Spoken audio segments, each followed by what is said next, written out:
Gracia y paz. Bienvenidos al plan de lectura por amor a su palabra.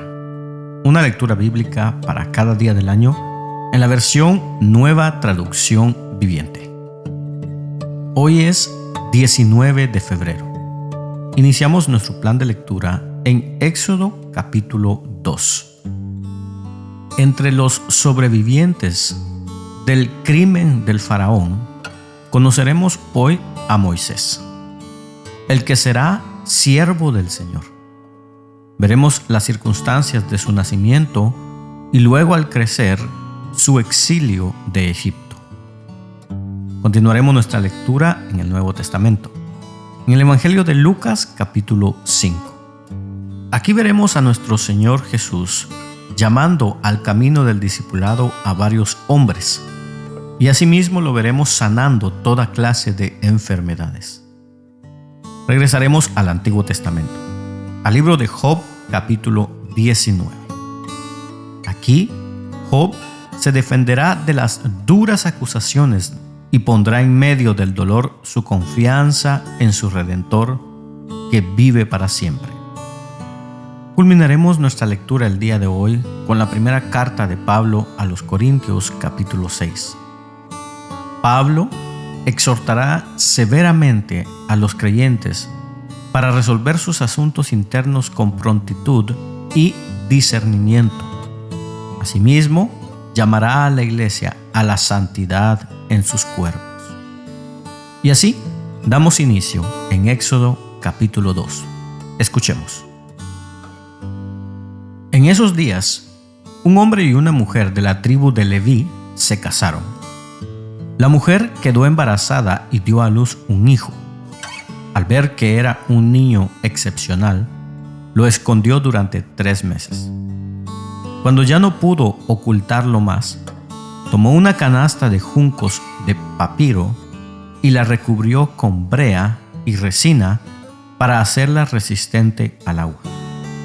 Después, puso al niño en la canasta y la acomodó entre los juncos, a la orilla del río Nilo. La hermana del bebé se mantuvo a cierta distancia para ver qué le pasaría al niño. Al poco tiempo, la hija del faraón bajó a bañarse en el río y sus sirvientas se paseaban por la orilla. Cuando la princesa vio la canasta entre los juncos, mandó a su criada que se la trajera. Al abrir la canasta, la princesa vio al bebé. El niño lloraba y ella sintió lástima por él. Seguramente es un niño hebreo, dijo. Entonces la hermana del bebé se acercó a la princesa. ¿Quiere que vaya a buscar a una mujer hebrea para que le amamante al bebé?, le preguntó.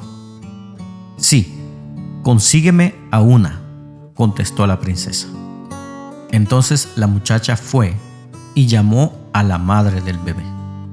Toma a este niño y dale el pecho por mí, le dijo la princesa a la madre del niño. Te pagaré por tu ayuda. Así que la madre se fue con el bebé a su casa y lo amamantó. Años más tarde, cuando el niño creció, ella se lo devolvió a la hija del faraón, quien lo adoptó como su propio hijo y lo llamó Moisés. Pues explicó, lo saqué del agua. Muchos años después, cuando ya era adulto, Moisés salió a visitar a los de su propio pueblo, a los hebreos, y vio con cuánta dureza los obligaban a trabajar.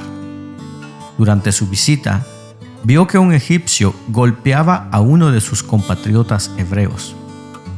Entonces Moisés miró a todos lados para asegurarse de que nadie lo observaba, y mató al egipcio y escondió el cuerpo en la arena. Al día siguiente, cuando Moisés salió de nuevo a visitar a los de su pueblo, vio a 2 hebreos peleando. ¿Por qué le pegas a tu amigo?, le preguntó Moisés al que había empezado la pelea. El hombre le contestó, ¿quién te nombró para ser nuestro príncipe y juez? ¿Vas a matarme como mataste ayer al egipcio? Entonces Moisés se asustó y pensó: todos saben lo que hice. Efectivamente, el faraón se enteró de lo que había ocurrido y trató de matar a Moisés. Pero él huyó del faraón y se fue a vivir a la tierra de Madián. Cuando Moisés llegó a Madián, se sentó junto a un pozo. El sacerdote de Madián tenía 7 hijas, quienes fueron al pozo como de costumbre para sacar agua y llenar los bebederos para los rebaños de su padre. Pero llegaron unos pastores y las echaron de allí. Entonces Moisés se levantó de un salto y las rescató de los pastores. Luego sacó agua para los rebaños de las muchachas. Cuando las jóvenes regresaron a la casa de Reuel, su padre, él les preguntó: ¿por qué hoy han regresado tan pronto? Un egipcio nos rescató de los pastores, contestaron ellas. Después nos sacó agua y dio de beber a nuestros rebaños. ¿Y dónde está ese hombre?, les preguntó el padre. ¿Por qué lo dejaron allí? Invítenlo a comer con nosotros. Moisés aceptó la invitación y se estableció allí con Reuel. Con el tiempo, Reuel le entregó a su hija Séfora por esposa. Más tarde, ella dio a luz un hijo, y Moisés lo llamó Gersón, pues explicó: he sido un extranjero en tierra extraña. Con el paso de los años, el rey de Egipto murió, pero los israelitas seguían gimiendo bajo el peso de la esclavitud. Clamaron por ayuda y su clamor subió hasta Dios, quien oyó sus gemidos y se acordó del pacto que había hecho con Abraham, Isaac y Jacob. Miró desde lo alto a los hijos de Israel y supo que ya había llegado el momento de actuar. Continuamos nuestra lectura en el Nuevo Testamento. Lucas, capítulo 5. Escuchemos. Cierto día, mientras Jesús predicaba en la orilla del mar de Galilea, grandes multitudes se abalanzaban sobre él para escuchar la palabra de Dios. Jesús notó 2 barcas vacías en la orilla porque los pescadores las habían dejado mientras lavaban sus redes. Al subir a una de las barcas, Jesús le pidió a Simón, el dueño de la barca, que la empujara al agua. Luego se sentó en la barca y desde allí enseñaba a las multitudes. Cuando terminó de hablar, le dijo a Simón: ahora ve a las aguas más profundas y echa tus redes para pescar. Maestro, respondió Simón, hemos trabajado mucho durante toda la noche y no hemos pescado nada. Pero si tú lo dices, echaré las redes nuevamente. Y esta vez las redes se llenaron de tantos peces que comenzaron a romperse. Un grito de auxilio atrajo a los compañeros de la otra barca, y pronto las 2 barcas estaban llenas de peces y a punto de hundirse.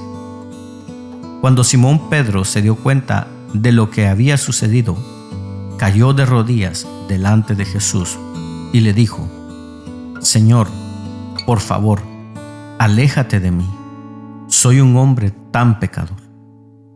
Pues estaba muy asombrado por la cantidad de peces que había sacado, al igual que los otros que estaban con él. Sus compañeros, Santiago y Juan, hijos de Zebedeo, también estaban asombrados. Jesús respondió a Simón: no tengas miedo, de ahora en adelante pescarás personas. Y en cuanto llegaron a tierra firme, dejaron todo y siguieron a Jesús. En una de las aldeas, Jesús conoció a un hombre que tenía una lepra muy avanzada. Cuando el hombre vio a Jesús, se inclinó rostro en tierra y le suplicó que lo sanara. Señor, le dijo, si tú quieres, puedes sanarme y dejarme limpio. Jesús extendió la mano y lo tocó. «Sí quiero», dijo, «queda sano». Al instante la lepra desapareció. Entonces Jesús le dio instrucciones de que no dijera a nadie lo que había sucedido. Le dijo: «Preséntate ante el sacerdote y deja que te examine. Lleva contigo la ofrenda que exige la ley de Moisés a los que son sanados de lepra. Esto será un testimonio público de que has quedado limpio». Sin embargo, a pesar de las instrucciones de Jesús, la noticia de su poder corrió aún más, y grandes multitudes llegaron para escucharlo predicar y ser sanados de sus enfermedades. Así que Jesús muchas veces se alejaba al desierto para orar. Cierto día, mientras Jesús enseñaba, algunos fariseos y maestros de la ley religiosa estaban sentados cerca. Al parecer, esos hombres habían llegado de todas las aldeas de Galilea y Judea y también de Jerusalén. Y el poder sanador del Señor estaba presente con fuerza en Jesús. Unos hombres llegaron cargando a un paralítico en una camilla. Trataron de llevarlo dentro a donde estaba Jesús, pero no pudieron acercarse a él debido a la multitud. Entonces subieron al techo y quitaron algunas tejas. Luego bajaron al enfermo en su camilla hasta ponerlo en medio de la multitud, justo frente a Jesús. Al ver la fe de ellos, Jesús le dijo al hombre: «Joven, tus pecados son perdonados». Entonces los fariseos y los maestros de la ley religiosa decían para sí: «¿Quién se cree que es? Es una blasfemia. Solo Dios puede perdonar pecados». Jesús supo lo que pensaban, así que les preguntó: «¿Por qué cuestionan eso en su corazón? ¿Qué es más fácil decir: tus pecados son perdonados? ¿O ponte de pie y camina? Así que les demostraré que el Hijo del Hombre tiene autoridad en la tierra para perdonar pecados». Entonces Jesús miró al paralítico y dijo: «Ponte de pie, toma tu camilla y vete a tu casa». Al instante, delante de todos, el hombre se levantó de un salto, tomó su camilla y se fue a su casa alabando a Dios. El asombro se apoderó de todos y quedaron pasmados, y alababan a Dios exclamando: «Hoy hemos visto cosas maravillosas». Tiempo después, al salir de la ciudad, Jesús vio a un cobrador de impuestos llamado Leví sentado en su cabina de cobrador. «Sígueme y sé mi discípulo», le dijo Jesús. Entonces Leví se levantó, dejó todo y lo siguió. Más tarde, Leví dio un banquete en su casa, con Jesús como invitado de honor. Muchos de los cobradores de impuestos, compañeros de Leví, y otros invitados comieron con ellos. Así que los fariseos y los maestros de la ley religiosa les reclamaron severamente a los discípulos de Jesús, diciéndoles: «¿Por qué comen y beben con semejante escoria?». Jesús les contestó: «La gente sana no necesita médico, los enfermos sí. No he venido a llamar a los que se creen justos, sino a los que saben que son pecadores y necesitan arrepentirse». Cierto día, algunas personas le dijeron a Jesús: «Los discípulos de Juan el Bautista ayunan y oran con frecuencia, al igual que los discípulos de los fariseos. ¿Por qué tus discípulos están siempre comiendo y bebiendo?». Jesús contestó: ¿acaso los invitados de una boda ayunan mientras festejan con el novio? Por supuesto que no. Pero un día el novio será llevado, y entonces sí ayunarán. Luego Jesús les dio la siguiente ilustración: nadie quita un pedazo de tela de una prenda nueva y la usa para remendar una prenda vieja. pues la prenda nueva se arruinaría y el remedio nuevo no haría juego con la prenda vieja. Nadie pone vino nuevo en cueros viejos, pues el vino nuevo reventaría los cueros y el vino se derramaría y los cueros quedarían arruinados. El vino nuevo debe guardarse en cueros nuevos. Ni nadie que prueba el vino añejo parece querer el vino nuevo, pues dicen, el añejo es mejor. Regresamos al Antiguo Testamento, al libro de Job, capítulo 19. Escuchemos. Entonces Job volvió a hablar. ¿Hasta cuándo me torturarán? ¿Hasta cuándo intentarán aplastarme con sus palabras? Ya me han insultado 10 veces. Deberían avergonzarse de tratarme tan mal. Aunque yo hubiera pecado, eso es asunto mío y no de ustedes.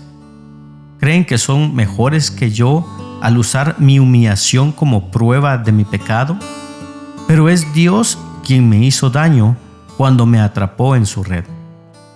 Yo clamo, ¡socorro!, pero nadie me responde.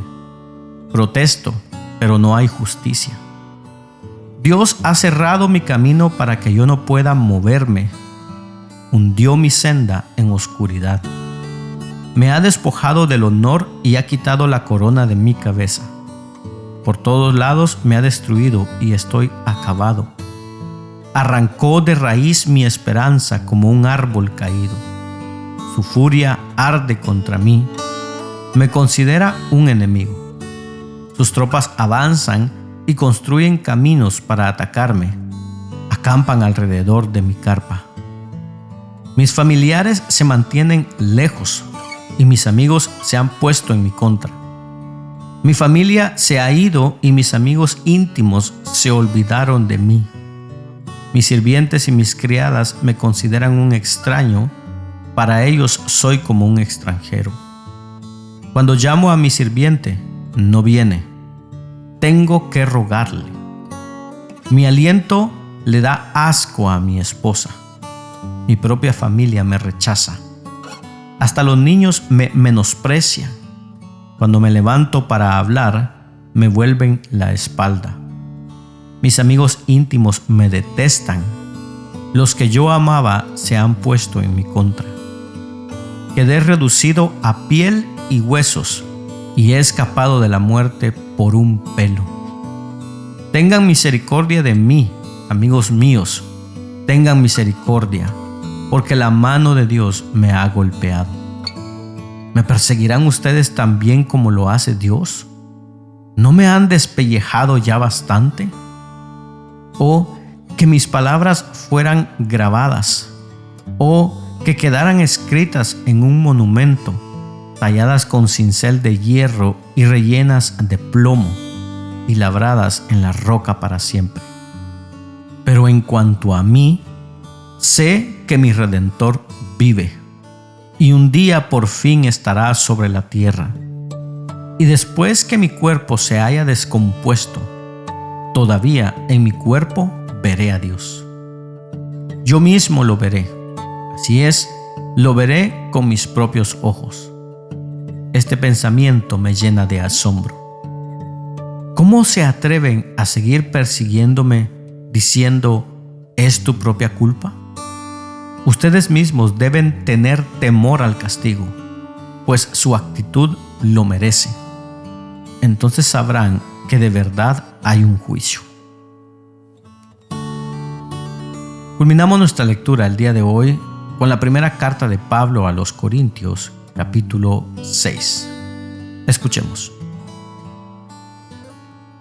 Cada uno de ustedes tiene un conflicto con otro creyente. ¿Cómo se atreve a presentar una demanda y a pedirle a un tribunal secular que decida sobre el asunto en lugar de llevarlo ante los creyentes? ¿No se dan cuenta de que algún día nosotros, los creyentes, juzgaremos al mundo? Y dado que ustedes van a juzgar al mundo, ¿no son capaces de resolver esas pequeñas cuestiones entre ustedes? ¿No se dan cuenta de que juzgaremos a los ángeles? Así que deberían ser capaces de resolver los conflictos comunes y corrientes que ocurren en esta vida. Si tienen conflictos legales acerca de tales asuntos, ¿por qué acuden a jueces que son de afuera y no son respetados por la iglesia? Digo esto para que se avergüencen. ¿No hay nadie en toda la iglesia con suficiente sabiduría para decidir sobre esos temas? En cambio, un creyente demanda a otro, justo frente a los incrédulos. El hecho de que tengan semejantes demandas legales unos contra otros es en sí una derrota para ustedes. ¿Por qué mejor no aceptar la injusticia y dejar el asunto como está? ¿Por qué no se dejan estafar? En cambio, son ustedes mismos los que hacen lo malo y estafan aún a sus propios hermanos en Cristo. ¿No se dan cuenta de que los que hacen lo malo no heredan el reino de Dios? No se engañen a sí mismos.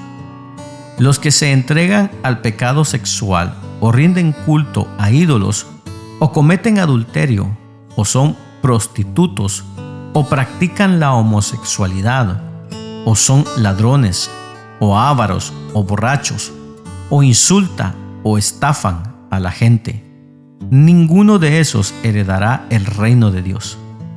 Algunos de ustedes antes eran así, pero fueron limpiados, fueron hechos santos, fueron hechos justos ante Dios al invocar el nombre del Señor Jesucristo y por el Espíritu de nuestro Dios. Ustedes dicen: se me permite hacer cualquier cosa, pero no todo les conviene. Y aunque se me permite hacer cualquier cosa, no debo volverme esclavo de nada. Ustedes dicen: la comida se hizo para el estómago y el estómago para la comida. Eso es cierto, aunque un día Dios acabará con ambas cosas. Pero ustedes no pueden decir que nuestro cuerpo fue creado para la inmoralidad sexual. Fue creado para el Señor, y al Señor le importa nuestro cuerpo. Y Dios nos levantará de los muertos con su poder, tal como levantó de los muertos a nuestro Señor. ¿No se dan cuenta de que sus cuerpos en realidad son miembros de Cristo?